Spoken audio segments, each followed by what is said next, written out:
আওয়ামী লীগ যদি স্বৈরাচার হয়, যে কাজগুলো আপনারা করছেন এখন, এটা কি আমের আচার?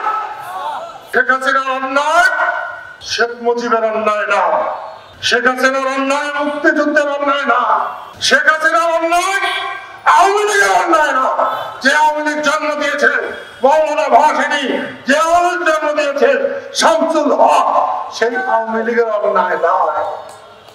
তাই হাসিনার বিচার করবেন বলে আপনি আওয়ামী লীগেরও বিচার করবেন, করতে পারবেন না, পারবেন না, পারবেন। আইয়ুব খান পারে নাই, ইয়াহিয়া খান পারে নাই। বাংলাদেশের সবাইকে নিয়ে যদি নির্বাচন হয়, আমি কৃষক শ্রমিক জনতা লীগ, আমার গামছার দল, আমরা নির্বাচন করব।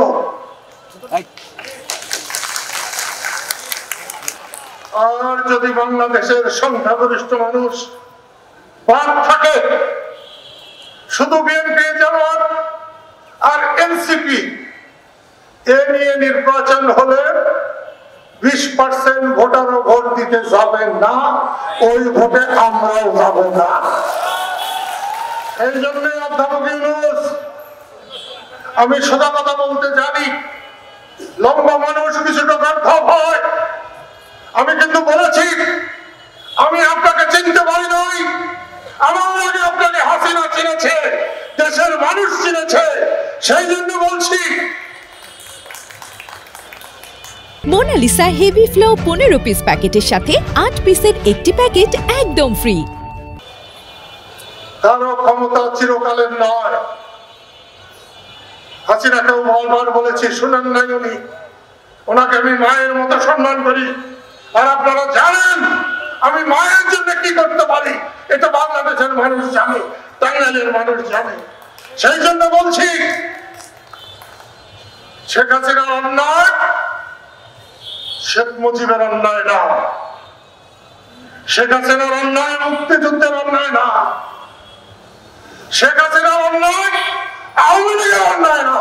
যে আওয়ামী লীগ জন্ম দিয়েছে মওলানা ভাসানী, যে আওয়ামী লীগ জন্ম দিয়েছে শামসুল হক, সেই আওয়ামী লীগের অন্যায় নয়।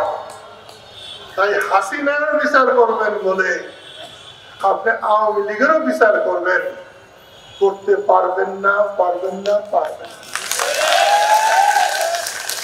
আইয়ুব খান পারে নাই, ইয়াহিয়া খান পারে নাই, আপনারা এটা বলবেন কেন?